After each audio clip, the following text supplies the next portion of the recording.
Fala pessoal, tudo bem com vocês? Mais uma videoaula de Java começando. Bom, o assunto de hoje é array, tá? A gente vai estar entendendo aqui o que são os arrays e para que a gente utiliza eles na nossa aplicação.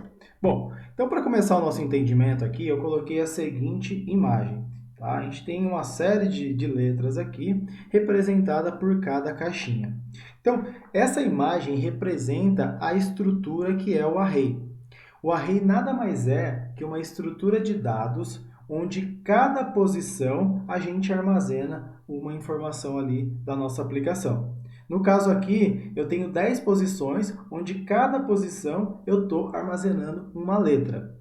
Poderia ser um objeto, poderia ser um número, tá? O array ele aceita qualquer tipo de dado que a gente definiu durante a sua criação. Maravilha? Bom, outro ponto importante aqui, antes de a gente ir já para a prática, é entender o seguinte: o array ele começa da posição 0. Então, ali onde está armazenado a letra A é a posição 0. Tá? E aí ele vai de 0 a 9. Vá para a prática, então, entender como que funciona esse tal do array. Bom, pessoal, então a gente está aqui no nosso IntelliJ, que a gente já conhece muito bem, tá? E aí a gente tem o seguinte desafio. Bom, a gente tem a agenda aqui, tá? E uma agenda eu quero estar armazenando quem? Os meus contatos, certo? Então imagina que eu quero armazenar uma série de contatos referente à minha agenda e eu preciso modelar isso aqui na nossa aplicação. Então, como que eu faria? Bom, diante do que a gente viu até agora, tá? Provavelmente a gente ia colocar esse cara como uma série de atributos do tipo string. Então, assim, eu vou armazenando os nomes que eu quero aqui dos meus contatos, e aí eu posso ter uma série aí de contatos que eu desejo. Porém, não basta a gente analisar rapidamente que isso não é uma boa solução. Tá? Para esse tipo de problema que a gente tem, que a gente deseja armazenar uma série de valores referente ao mesmo tipo, tá? Os arrays resolvem muito bem o nosso problema. E são eles que a gente vai estar utilizando aqui nesse exercício. Tá? Vou apagar aqui e vou estar criando o quê? Vou estar criando um array para armazenar os meus contatos. Bom, como que eu crio um array? É muito simples. Tá? Então, defino o tipo, vai ser do tipo string, abro e fecho colchetes. Legal? E aí eu vou colocar o nome aqui do meu atributo, vou colocar nomes, e aí eu preciso fazer o seguinte, eu preciso inicializar esse array. Então, new string, coloco aqui, abre e fecha colchetes, e aí está precisando eu definir mais uma informação, que é a quantidade de elementos que esse array vai armazenar. Então, aqui, para o nosso exercício, eu vou colocar que ele vai aceitar 10 nomes, tá bom? Bom, está criado o nosso array, tá? A gente já consegue adicionar elementos dentro desse array. Então, o próximo passo agora é criar um método que permita a gente adicionar os nossos contatos dentro desse array que a gente criou. Maravilha? Bom, criando o meu método aqui bonitinho, tá? E aí, agora a gente precisa adicionar esse valor dentro do array. Como que a gente faz? Bom, então pego o array, tá? Abro e fecho colchetes, e aí eu preciso informar a posição. Bom, a gente sabe que a primeira posição do array é a posição 0. Tá? Então, dessa forma, eu estou falando o seguinte, adiciona o contato na posição 0 do meu array. Bom, da forma que a gente está fazendo aqui, resolve o nosso problema? Eu acredito que não. Por quê? Porque sempre a gente está adicionando a informação na posição 0. Tá? Então, toda hora a gente fica sobrescrevendo o valor anterior. Tá? O ideal é que a cada vez que eu chamar esse método, eu vou navegando entre as posições. E como que a gente pode estar fazendo isso? Bom, eu poderia estar criando uma variável inteira aqui, chamada contador, tá? Vou inicializar com 0, não precisaria fazer isso, porque o valor padrão do tipo inteiro é o valor 0, tá? Mas só para deixar mais claro aqui no nosso exercício. E aí eu vou estar colocando aqui para ele acessar o contador. Tá? Então, nomes, acessa a posição do contador, que começa em 0, e aí eu preciso fazer o quê? Toda vez que eu adiciono um contato, eu preciso incrementar esse contador, tá? Senão eu não vou sair da posição 0 nunca. Maravilha? Bom, dessa forma já está funcional, tá? Dessa forma a gente já consegue estar utilizando aqui a nossa agenda para adicionar os nomes. Então, vou colocar aqui, ó, Maria, vou adicionar aqui o Roberto e vou adicionar aqui a Rafaela. Legal?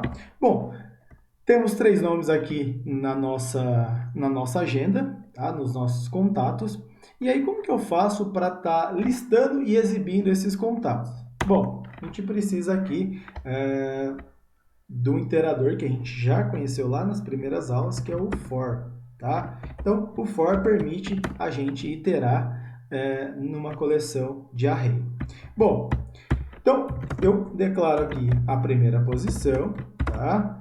E eu vou declarar aqui e já explico para vocês. Bom, aqui está faltando a gente ir lá na agenda e definir o quê? Um get com getNomes. Maravilha. Bom, aqui eu pego o getNomes, ponto length, e aqui eu faço i++. O que eu estou fazendo aqui? Tá? Essa é a estrutura do for. Aqui eu inicializo um contador, tá? Então, inicializei o contador aqui, e aqui é a condição para esse for se repetir. Então, esse for vai se repetir enquanto o i for menor que o tamanho desse array. Então, o tamanho do array é qual? O tamanho do array é 10. Então, esse for aqui ele vai se repetir enquanto o i, tá? O nosso contador aqui, for menor que 10. Tá? Então, ele vai fazer de 0 a 9. E aqui, a cada execução desse for, esse i é incrementado. Legal? Bom, maravilha. Então, vou mandar imprimir aqui o nome. Tá? Como que eu faço isso, né? Eu vou ter que fazer o seguinte, ó. Eu vou colocar até para ficar mais visual aqui para vocês. Vou armazenar numa variável local aqui. Legal, nomes. E aí eu vou fazer o seguinte, ó. Nomes na posição i. Ó, que maravilha.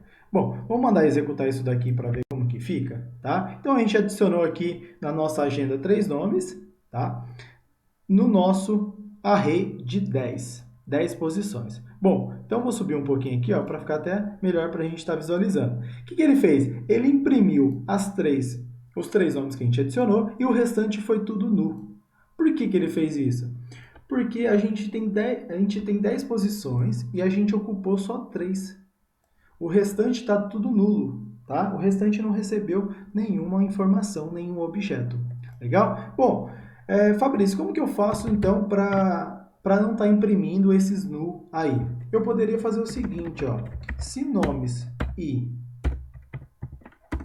for diferente de nulo, aí você imprime aqui. Se não, não faz nada. Vou mandar executar aqui. E aí ele só vai estar imprimindo os nomes que existem.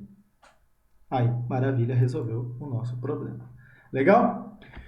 Bom, eu poderia estar usando um outro cara aqui para estar iterando sobre esses nomes. Tá? Poderia estar usando uma outra estrutura chamada Enhanced For, que segue o seguinte formato. Nome, aqui eu coloco o array, tá?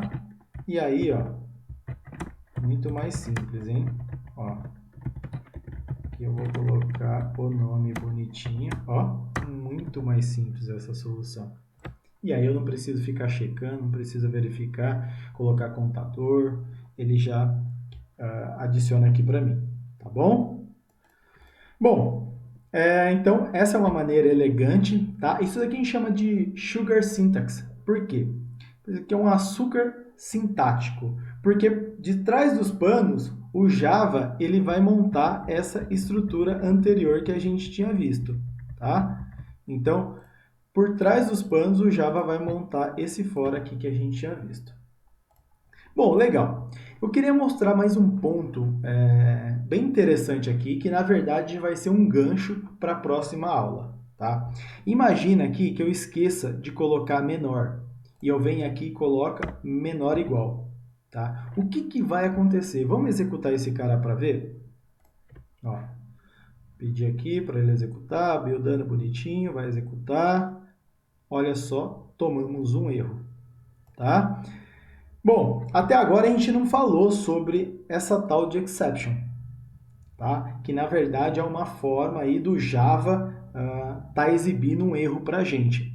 O que aconteceu aqui? Aconteceu o seguinte, ó, eu tentei acessar uma posição que não existe, tá? Porque eu falei, ó, itera de 0 até menor ou igual ao length. Então, ele tentou acessar de 0 a 10, tá? Porque o length é 10.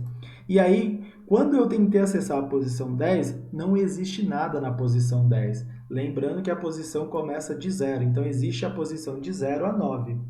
10 já não existe, tá? Porque o meu array ele tem 10 posições. Então ele existe de 0 a 9.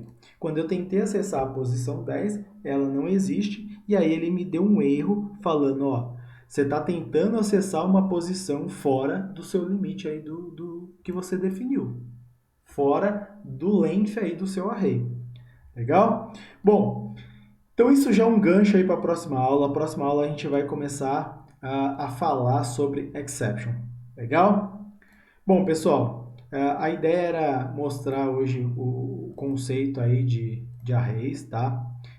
Lembrando que aqui a gente usou para nomes, poderia ser para outro tipo, poderia ser para inteiro, para double, poderia ser um tipo de objeto, ok?